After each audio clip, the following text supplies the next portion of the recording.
Good morning बच्चों। इस video में मैं आपको पाठ भारतीय गायिकाओं में बेजोड़ लता मंगेशकर की पुनरावृत्ति कराऊंगी, जिसके लिए मैं आपको इस पाठ का एक बहुत ही संक्षिप्त परिचय, एक समरी, एक सारांश बताऊंगी, जिसके आधार पर आपको इसको दोबारा से रीरीड करना होगा। ठीक है। भारतीय गायिकाओं में बेजोड़ लता मंगेशकर, इसके शीर्षक को देखिए तो बेजोड़ का अर्थ होता है कि जिसका कोई मुकाबला ना हो, और इसके लेखक हैं कुमार गंधर्व।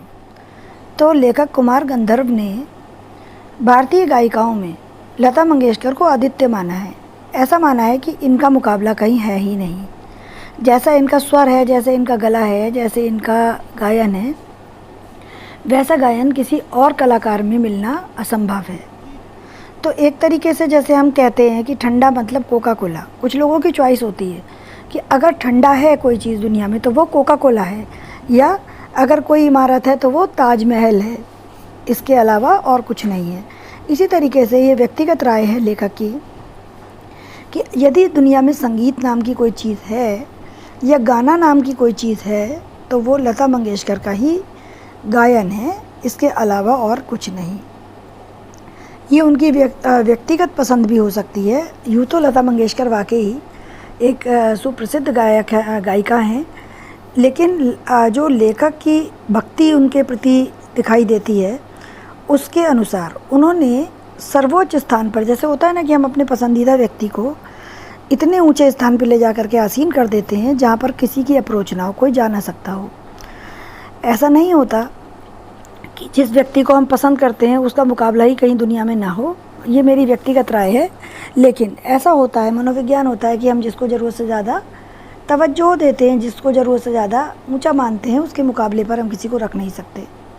तो यहाँ कुमार गंधर्व ने भी लता की गायकी से प्रभावित होकर के, उनके स्वर से, उनके कंठ से, उनकी जो सम्मोहन शक्ति है गाने की, उनका जो एक पूरा ओवरऑल गायन है, उससे बहुत अधिक प्रभावित हुए हैं। और उन्होंने कहा है कि लता जैसा गायन इस धरती पे दोबारा मिल नहीं सकता। वैसे तो लता के गले को अमेरिका के जो साइंटिस्ट हैं उन्होंने भी कहा है कि इसमें कुछ खास बात है, और मरणोपरांत उन्होंने उनके गले को मांग लिया है रिसर्च वगैरह करने के लिए।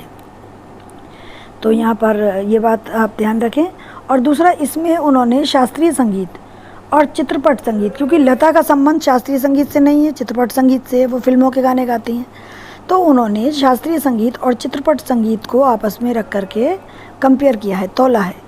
और उन्होंने कहा है कि यूँ तो शास्त्रीय संगीत बहुत कठिन है, उसकी साधना में सालों लग जाते हैं, एक तरीके की तपस्या है वो, बड़े बड़े गुरु लोग उसको गाते हैं, इसको साधते हैं, और उसे गाने में मरे दर्जे पर एक शो जो होता है 3 घंटे से कम का नहीं होता, 3 घंटे उसका शो चलता है।